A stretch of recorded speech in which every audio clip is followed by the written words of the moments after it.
All right, guys, good morning. So we have a short amount of time together, and I want to cover a lot of information, and I really do like audience participation, but we'll condense it a little bit. Got it.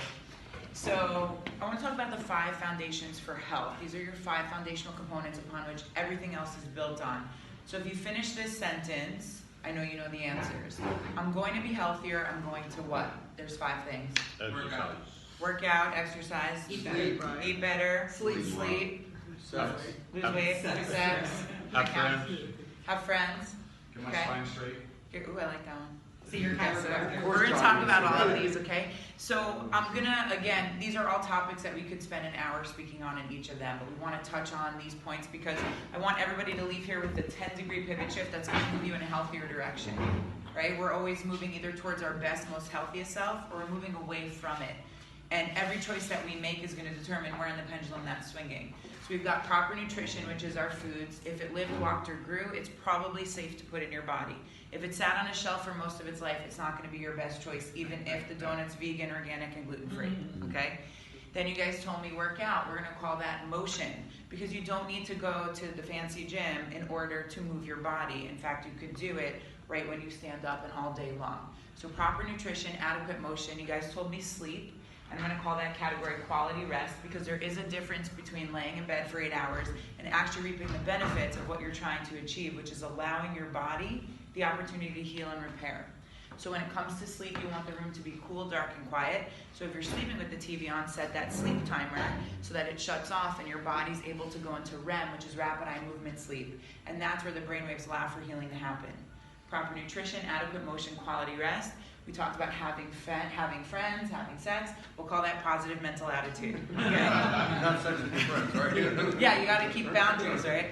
So under that umbrella are going to be things like prayer, yoga, meditation. There's so many different things. And one of the key things that a lot of us probably are not doing enough of throughout the day is, ready for this?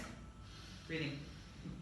Deep conscious breaths though, right? We're all breathing throughout the day, or otherwise we wouldn't be here. But we're going to do that together. So nice deep breath in and let it all the way out.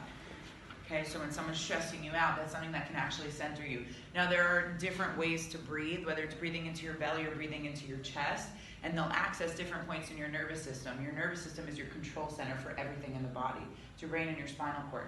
So you're either accessing your sympathetic nervous system, which is your fight or flight stress response, or you're accessing your parasympathetic nervous system, which is feed and breathe, rest and digest. So if you ever watch a baby, first off, they're sitting up at about 90 degrees, and what do you see moving on them the whole time? The belly. Yet most of us in 2020 are chest breathing. We're in that sympathetic stress response state, constantly reacting to the stresses as they come our way, and it makes it that much harder for our body to heal, because you cannot heal when you're trying to survive. And we walk through the day, first thing we do, check our email, we're in stress mode, and then we want to know, why am I feeling the way that I'm feeling? Proper nutrition, adequate motion, quality rest, positive mental attitude, and my favorite, a properly functioning nervous system. Why? Guys, what controls every single thing in your body? Your nervous system. What is that? Brain, right? Brain and spinal cord, you got it. So here's my friend. Brain's up here. It's going to send signals down the yellow thing in the center, which is the spinal cord, and then out these yellow things here, which are your nerves. These nerves do not just cut off here. They go to every organ, tissue, cell, and part of your body. So if I want my fingers to move, my brain has to signal down my spinal cord and out the nerve to move, and then signal back that we did the job. And it has to happen in an instant. Because if I go to touch a hot stove, I want that reflex or that response to happen right away. So we understand that the brain is controlling everything in the body. So does it make sense that we want that signal from the brain out to the body coming through clearly, or would you want that signal coming through muffled? Clearly. Are you sure about that? Yeah. Okay, but most of us have these things called stress, which interferes with that connection. So when that signal fires clearly, the message comes through like this. But when we have enough stresses in the form of chemical, physical, and emotional, what happens is that signal gets muffled. So instead of coming through like this, you're still alive, you're still doing things, but you're not functioning at your best. And that's the difference when we talk about how to increase energy and lower stress. So you can feel and function at your best. You have to have a clear brain-body communication. So when you have that interference, we call it a subluxation, but what happens is the nerves pass between the bones and the bones all move, but sometimes things shift and get stuck out of place. And when that happens, it puts pressure on the nerves.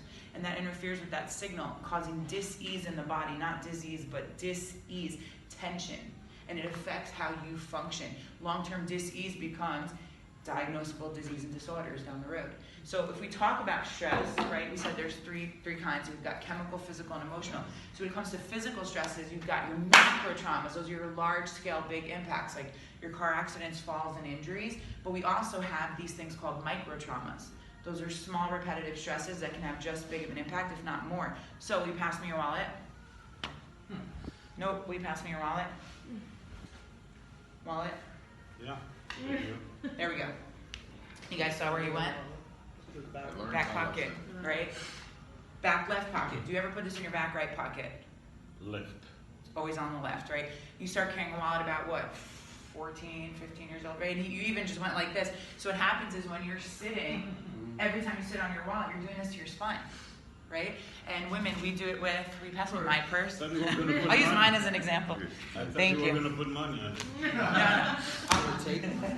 So women, we do it with purses, right? If you look at my shoulders, I have to, in order to keep this up, there has to be an imbalance. And so maybe on a day-to-day or a week-to-week or a month-to-month, it's not a big deal, but on a year-to-year, that becomes a big problem with these repetitive stresses on the body, right? Or let's say we're sitting at a desk all day looking at a laptop.